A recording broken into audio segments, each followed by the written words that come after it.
ராம் தம்மிடம் உள்ள ரூபாய் 15,000 நிரந்தர வைப்பு கணக்கில் முதலீடு செய்கிறார்.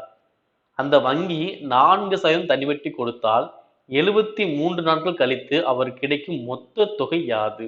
ஓகேவா? சோ மொத்த தொகை என்னது? ஏ டோட்டல் அமௌண்ட் கேட்கிறாங்க. ஓகே, அசல் எவ்வளோ? 15,000. வட்டி எவ்வளோ? 4%.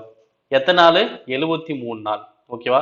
அப்ப 73 நாள் என்ன பண்ணும்? ஆண்டுக்கு மாத்தணும். எப்படி மாத்தலாம்? 73/365. ஓகேவா? சோ நாட்கள் கொடுத்தாலும் கீழே என்ன பண்ணும்? 364 வகுக்கணும். மாசம் கொடுத்தா கீழே 12, நாட்கள் கொடுத்தாலும் 365. ஓகேங்களா? இப்ப பாருங்க. இப்போ ஃபர்ஸ்ட் வட்டி கண்டுபிடிச்சிடும். வட்டி கண்டுபிடிச்சோம் அப்படின்னா என்ன பண்ணலாம்? அசலோட கூட்டிட்டு மொத்த தொகை கண்டுபிடிச்சலாம். ஓகேவா? அப்போ வட்டி கண்டுபிடி ஃபார்முலா அது PNR/100. ஓகே, அப்ப அசல் மதிப்பு எவ்வளோ? 15,000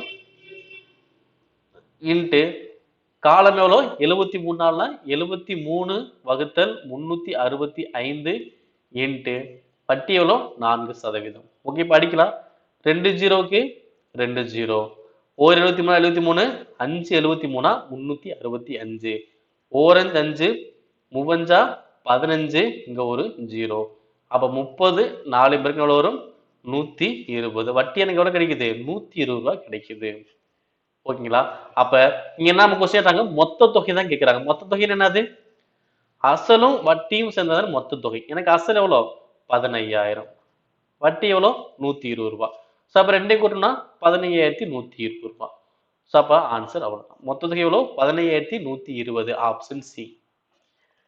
ஓகேங்களா? ஸோ ரொம்ப சிம்பிள். இந்த மாதிரி 73 நாள் வந்தால் என்ன பண்ண? 73 நாள் டேரக்டா நீங்க அடிக்கிற மாதிரி தான் இருக்கும். இதை மட்டும் ஞாபகம் வச்சுக்கோங்க. ஓகேவா? தனி வட்டில இந்த 73, 146, 219 இது மாதிரிலாம் மாத்தி மாத்தி கேட்டுட்டு இருப்பேன். மேக்ஸிமம் இதுக்குள்ளதான் அடிக்கிற மாதிரி கொடுத்துட்டே இருக்கும். ஓகேங்களா?